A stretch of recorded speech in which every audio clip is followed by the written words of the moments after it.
here all the time. No, he's just there to smoke. He really doesn't care what you're doing right now. Like, but like, just it just shows the history of things, like how the first person shooter game came out, right? Like what happened there, right? When which the first person shooter game was Wolfenstein, created by id Software. Okay, and how when they originally released Doom, the original Doom, of course, it was actually released via floppy disks, and how the first floppy disk was always free. They always gave away like the first two missions of Doom because they were confident that you wanted to play the other two floppy disks. So also gave rise to the demo culture, right? So like having a playable demo for something, Yeah. right? And then of course when you down and how like Doom broke the internet when it first came out in like 1994, 95, whatever it was. Because there's so many people probably searching for it, right? Yeah. Well, okay, so already we're on dial-up, right? Right. So we're already using stuff, right? And they were like, how Romero, when he actually announced Doom, usually you do a game announce when you've done some work on the game. He was the genius that was like, here's this game. We're going to do it. It's going to be super cool. Follow us or whatever, right? And they hadn't made anything, so he already made the commitment. And his whole team of programmers are like, what the fuck are you doing? We have not even started. And he's like, I guess we got to deliver. Yep. Right? Y'all got no choice. You So- signed a contract. Yeah. So like that's how Doom like started, like in its programming, was just because he was just like, I'm committing you. Let's do it. Right? And What so a when everyone was ballsy downloading freaking dude. when everyone was downloading the first two episodes of Doom, right, to play, everyone's on dial-up.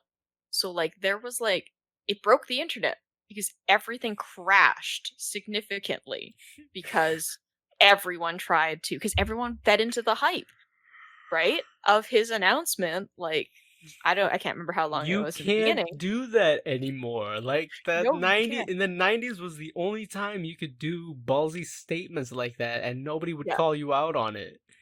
Because if you And if don't a get me company wrong, he delivered. He delivered. Like yeah. he made it, right? But it was like he's crazy. Oh, damn, man. Isn't he also like Mormon or something?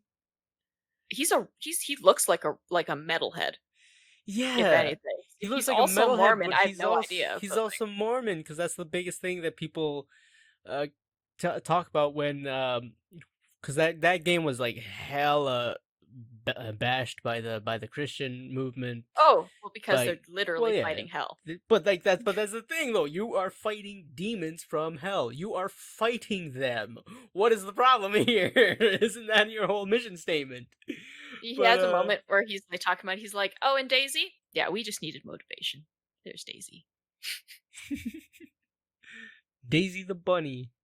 Yeah, And I like Daisy how the I bunny. like how they never changed that motivation. She's still there on your ship as a like a little keepsake. Have you played Doom Eternal? No, but I really want to. Okay, so I have Doom Eternal. I played through the main campaign.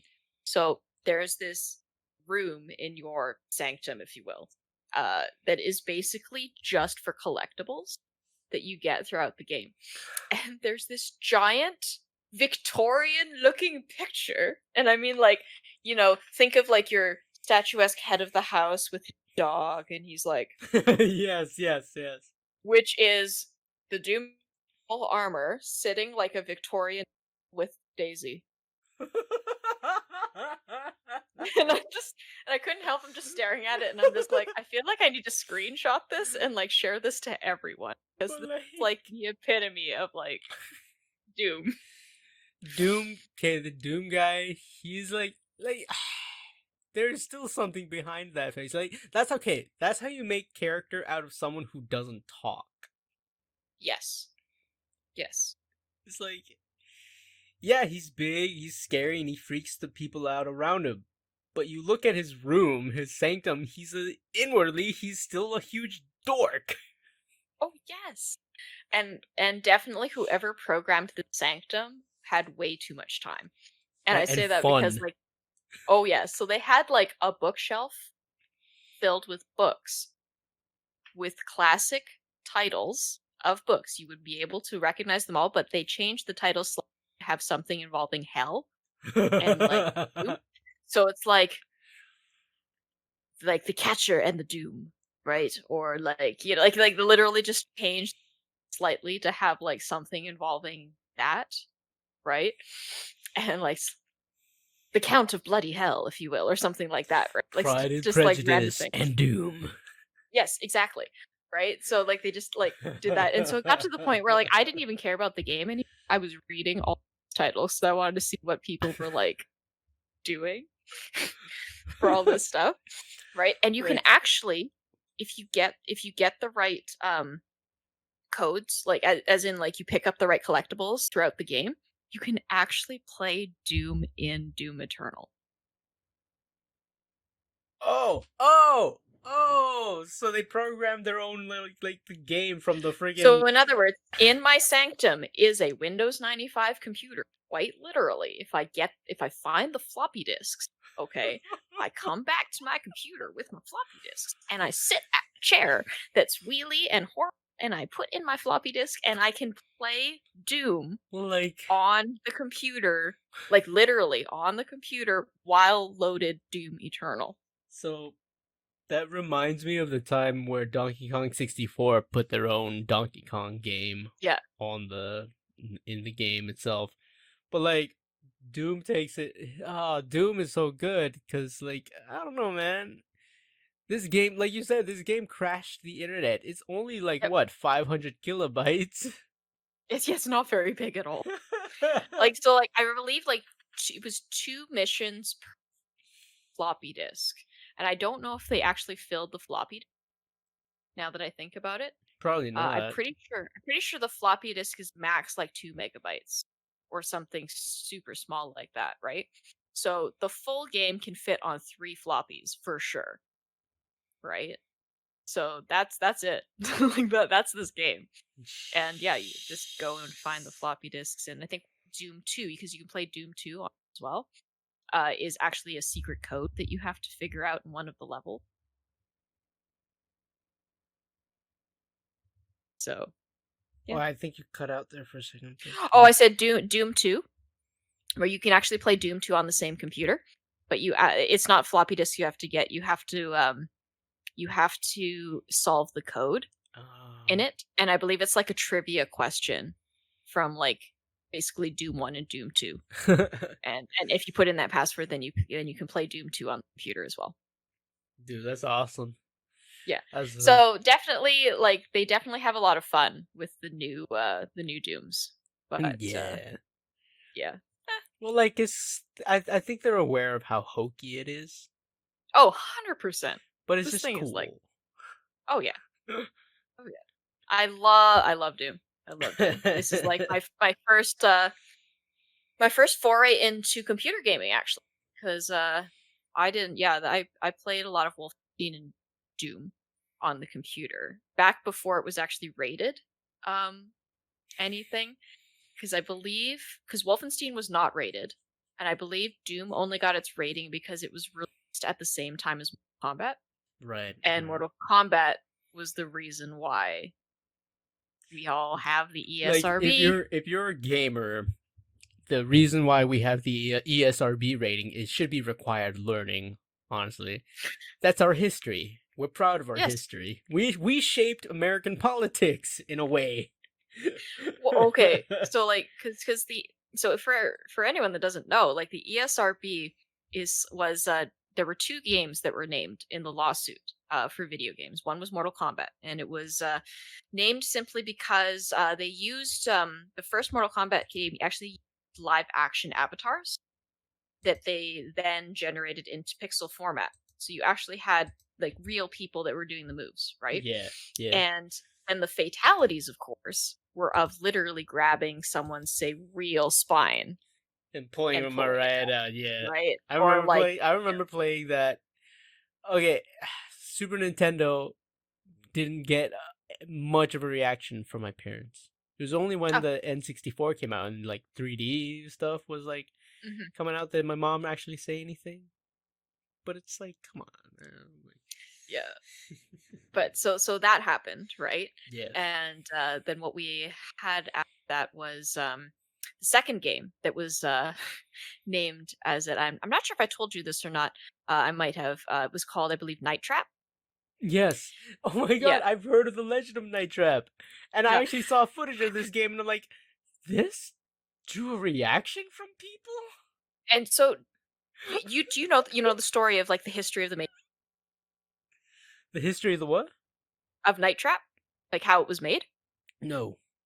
It was originally funded by Hasbro. Hasbro. Oh, because it was freaking, it was supposed to be a Clue, right? It was Yeah, supposed to it's be a supposed to be Clue so computer like game. so Hasbro funded the game, okay, and picked it up. So Hasbro, a big toy company at the time, if I remember correctly. I was either Hasbro or Mattel, but I'm pretty sure my brain says Hasbro. Okay, um, funded this this game, and the original thing was like we take it to the board of members, and they're like, okay, well we have to have like unreplicatable violence. Like that's how this game has to go. It has to be unreplicatable violence. Okay. So in other words, you can't just have a guy with like a knife going and stabbing people like that's because you can replicate that, right? So the guy that was doing it, he said, okay, how about we have vampires? Can't replicate vampires, they're not real, right? So the enemies became vampires. He says, well, no, no, no, like that might not work. And so then vampires became ninjas.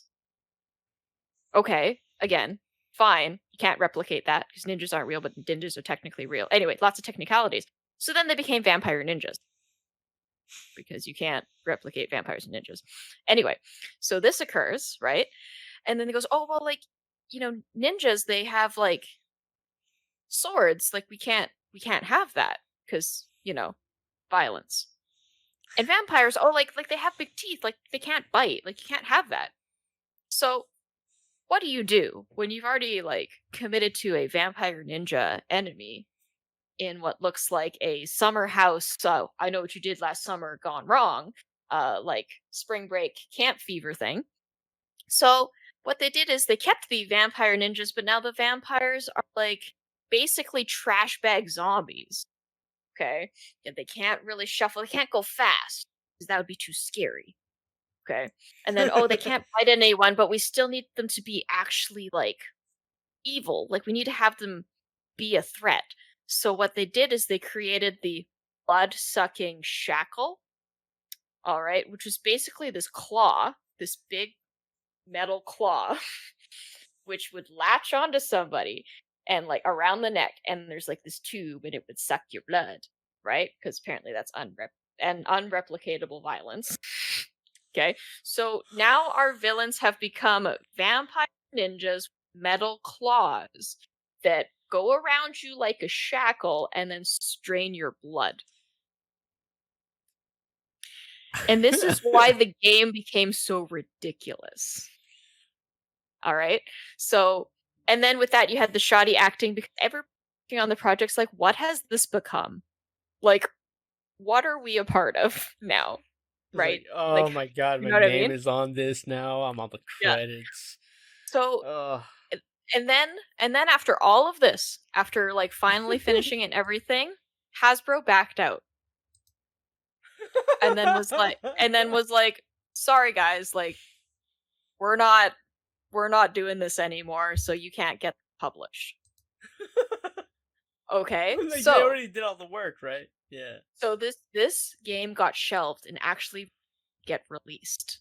Okay, it only got released after it was named in the lawsuit for the ESRB. Why would kids need to watch this game? Like this is so bad for bad influence on kids. And then the owner of Night Trap that had the guy that wrote it and everything that still had the rights went, "Oh, what's all this media publicity? Well, now I'm definitely getting this published." So that's when Night Trap actually got Well, published. yeah, Like like that's like the actually got bad publicity, still good publicity. yeah.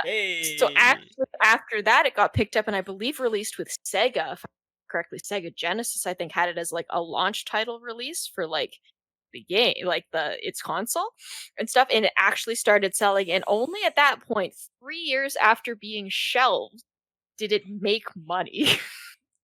It's like that's the thing is that how that's how politicians always make everything worse for themselves, right? So now and everyone sometimes now better. what happens when you tell a kid you can't play something? Well, then now they want to play something. Like that's just There psychology. are So when people you who legit learn how to access the dark web to play certain titles that you can only find on there. Because it's the mysticism involved in it, man. so then you see where I'm getting at this, right? Is that Night Trap became one of those titles. Now because you told kids that you should not be playing this game, every kid now wanted to play this horrible, it's not a good game. If you've ever seen any gameplay, it is bad. I've seen Like it's a gameplay of it. horrible game. It's It's a horrible game. And this is a game that has 2 sequels, which really does not have any business having well, sequels. they already made To the be money for it, so what else are you gonna do? right? So, yeah, so that's how Night Trap came to be. Was like it was originally funded by a toy company, like went through so many iterations trying to follow the toy company's rules. It became ridiculous, and then the toy company pulled out, and then it wasn't until the actual uh hearing with the ESRB, where the ESRB was created, that the game actually made money. Like we actually got money. And finally actually had recognition, because before that, I mean, sure, people heard of Combat, people Street Fighter, like all these games, but like heard of Night Trap pre 1994. But I don't like, know. it's like trying to tell people not to drink alcohol or not to smoke weed. What Yep. happened? We drank alcohol and we smoked a lot of weed. So that's the story in a nutshell of Night Trap. Just I'm looking. it's always super amusing to me. I'm actually there's a full playthrough of this. Oh my god, that Sega logo at the start. Look at the claw. Like, look at the freaking claw. The shackle claw. Do you know what I'm talking about? These The guys shackle walking around. with the shackle claw. Yeah. Yeah. There's one he's like looking.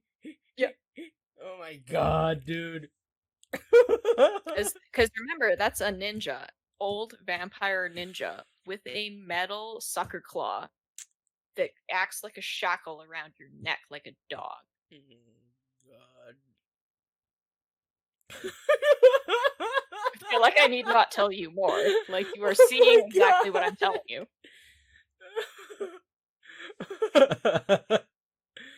Oh Jesus.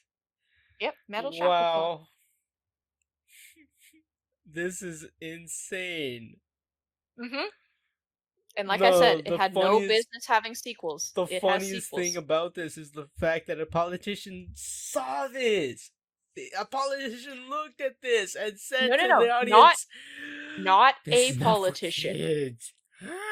Let me be clear, not a politician. This was shown in court as evidence. It was presented as evidence in front of a judge, in front of a panel of folks.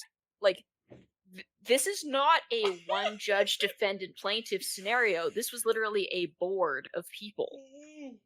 A committee of people watched this game. And we're just like, oh, like this is why video games are dangerous for your kids. I'm like, this is why video games are dangerous for your this right here. Oh man. This is ridiculous. Oh my god. This Couldn't is have the found some best. better examples. Well, like at the time, there were no other better examples. You already covered Mortal Kombat. That's literally the like goriest. I just feel like you could like just grab a random other, like grab Space Invaders or something. Like there's some violence in there. Like I just feel like there would yeah, be something There's better. little friggin' dots. Going, pew, pew, pew, pew, pew. I'm sure they make. You know what? Somebody probably would have made a case for that. I'm sure a parent already has. I just feel like I have the ability to make a better or like Asteroids or Space Invaders or something along those lines than I have for Night Trap. Like I could even make Street Fighters sound much, much worse off than Night Trap.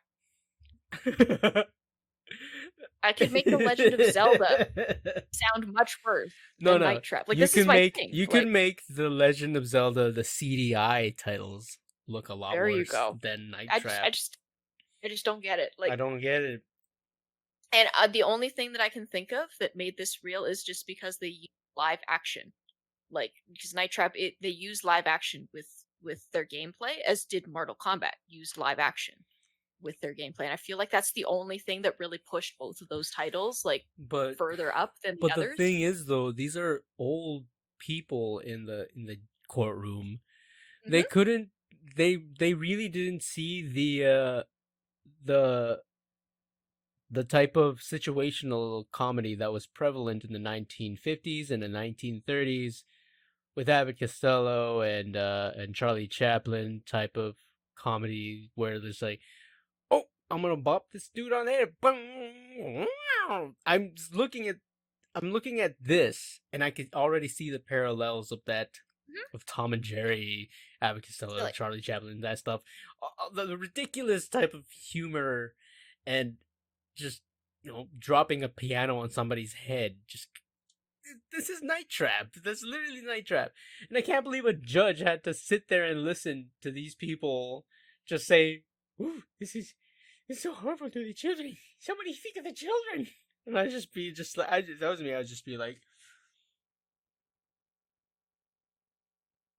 I just like, I don't know. I have my opinions on like something like the cap of the ages of politicians and stuff, because I have a hard time with somebody in their 80s, for example, making decisions for a present day country.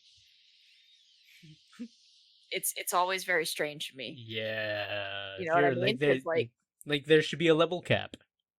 100%, 100%. Like, for use of video game terms, I agree with you. Yes, a level cap, if you will. Just because it just doesn't make sense at a certain point in time.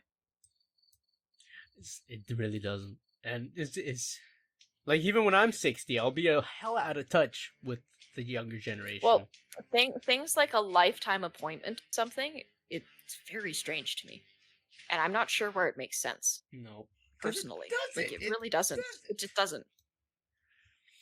Sorry, Eh, you're in your 80s. You're in your 80s. What would that put you? That would, like, what, back in like 1940s? 1940s you were born, something like that, right? So, and to continue making decisions, for the present day, population, it just seems like, it's unhealthy. no, it doesn't it just bothers me. Okay, It's a cycle.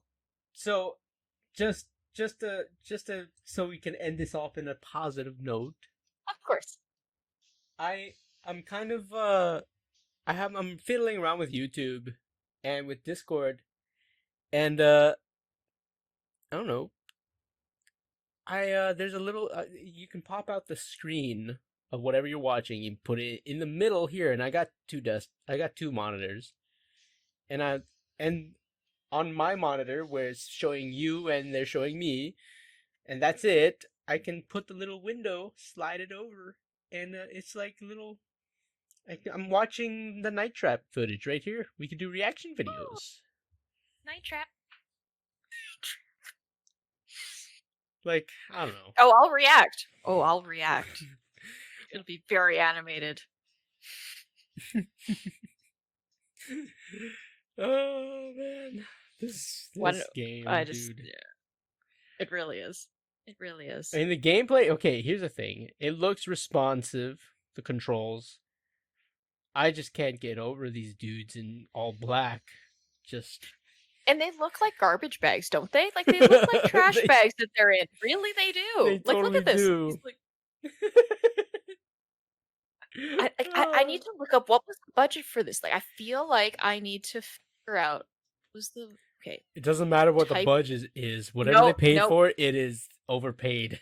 Budget for Night Trap. Okay. Oh, didn't okay? Oh dear Lord. Didn't they also say that this was also too provocative as well? Yes, yes. Yeah, I could see that. Not I can see it. It's still ridiculous, but I can see how an old dude could say that, oh, this is provocative for children.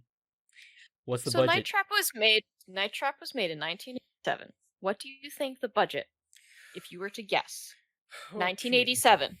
Okay, for this trash bag garbed ninja vampires with shackle. What do you think that we would? So, start if I'm going off 90s, 80s.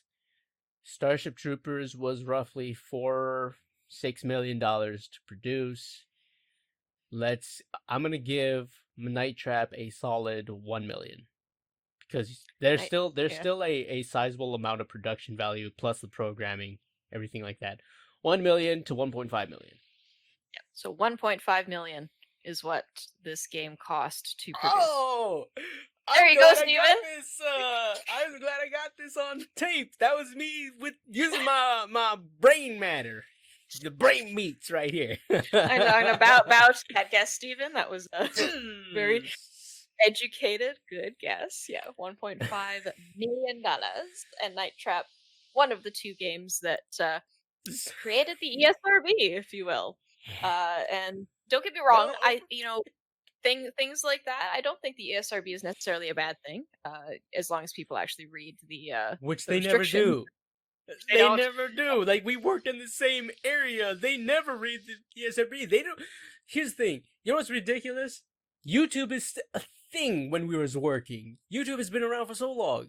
If your kid wants a game, you have a magical little friggin' box that tells you just watch the gameplay trailer first.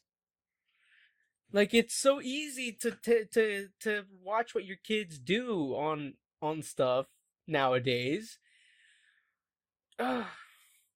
Frustrating. Yes, but that has a great note to add on, Steven. Yay. That's like, honestly, I wonder if there's a way I could, or maybe if I stream the thing. It's because I want you to react to whatever we're watching in real time, the audience, obviously. But yeah, another day to look over that. Cause Another project. Yeah. Hey, did I send you the last episode of the Aspire Life podcast? Let me just check. I think you only sent me the first two. Oh yeah, really? Because I have because I think I already started the third episode and it's almost done. So okay, yeah, just send me the third episode. I sent you the third. No, I just opened my thing.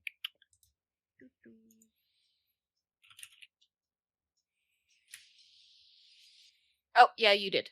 Yes, you did. I did. Okay. Yeah. That's the one that has the first couple minutes was not was wrong, and so I just put in the Aspire Life logo on it. Okay. Did we do any other episodes? I can't remember. We interviewed like 4 people. Yeah, just the 3. Oh, just the 3? Yeah. Do I still need to send you one more, or did we only do 3? We only did 3. Oh. Why am I thinking we interviewed 4 people? I got nothing. Well, okay. Anyways, everybody. Steven needs a drink. Steven needs a drink. I already had a drink. Like, Steven needs another drink. I need another drink. Anyways, everybody. This was actually an impromptu episode that I think I will upload. So thank you so much for joining us. And I hope you enjoyed. And that was our little ramble on the ESRB rating and the history of a brief touch on the subject. And please, if you are over 30 and you have kids, use YouTube when they ask you if they want to buy a friggin' game that you're not too sure of. It's a magical resource that lets you know what to buy. It's really out there. Like, it doesn't hide anything. And it don't hide anything. Please stop. Please stop going on the internet saying. Let me just be very clear. Okay, 11-year-olds don't need.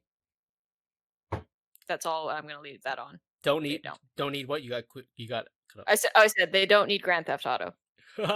Sorry, 11-year-olds do not have no business. And honestly, what possessed you to think that a game that is named after a legitimate felony is okay to buy for children. Stop that. Thanks, Anyways, guys.